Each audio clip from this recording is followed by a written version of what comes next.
Rolling, bro. ఓకేనా bro hi bro Hi. So Dil Raju గారు game changer సినిమా రామ్ చరణ్ గారితో ఈసారి ప్రొడ్యూసర్గా అందరికి తెలిసిందే సినిమా ఫ్లాప్ అయింది.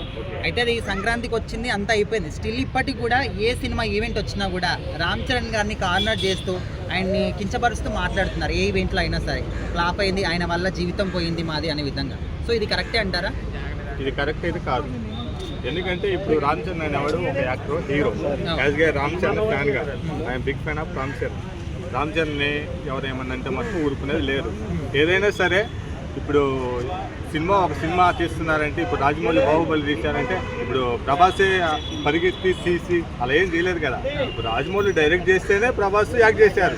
అలానే గేమ్ చేంజరు దాని డైరెక్టర్ అని శంకర్ గారు స్క్రిప్ట్ రాసుకొని ఇలా చేస్తే బాగుంటుంది, ఇలా చేస్తే బాగుంటుంది అని రామ్ చరణ్ చెప్తే ఆ లుక్కు ఇవన్నీ ఏదైనా సరే డైరెక్టర్ చెప్తేనే కదా జరిగేది. ఇప్పుడు రామ్ చరణ్ పోయి మేకప్ వేసుకొని వచ్చి నటించేది ఏముండవు కదా.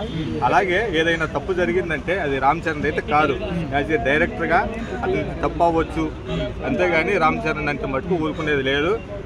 ఎవరైనా సరే రామ్ చరణ్ అంటే మటుకు ఊరుకునేది లేదు. సార్ ఇప్పుడు దిల్ రాజు వాళ్ళ తమ్ముడు శిరీష్ గారేమో ఇంటర్వ్యూలు ఇస్తూ రామ్ చరణ్ వల్ల మేము జీవితాన్ని కోల్పోయే వాళ్ళము, నష్టపోయామని ఈయన అంటున్నారు.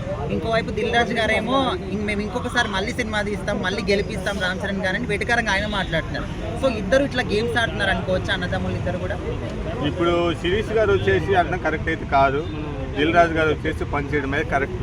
ఎందుకంటే రామ్ చరణ్ నమ్ముకున్న వాళ్ళు ఎవరైనా సరే పైకి పోయిన వాళ్ళే కానీ కింద పడ్డ వాళ్ళు అయితే లేరు. ఇప్పుడు మగధీర సినిమాకి గీతా ఆర్ట్స్కి వాళ్ళు ఎక్స్పెక్ట్ చేసిన దానికన్నా ఎక్కువ పెట్టారు.